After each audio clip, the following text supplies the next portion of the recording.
si Bimby Aquino Yap ay umani ng papuri mula sa maraming netizens matapos niyang ibahagi kung paano niya gagastusin ang kanyang unang sahod bilang guest host sa Eat Bulaga.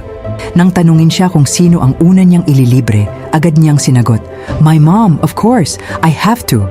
Ipinapakita nito kung gaano niya pinahahalagahan ang kanyang ina, Kris Aquino.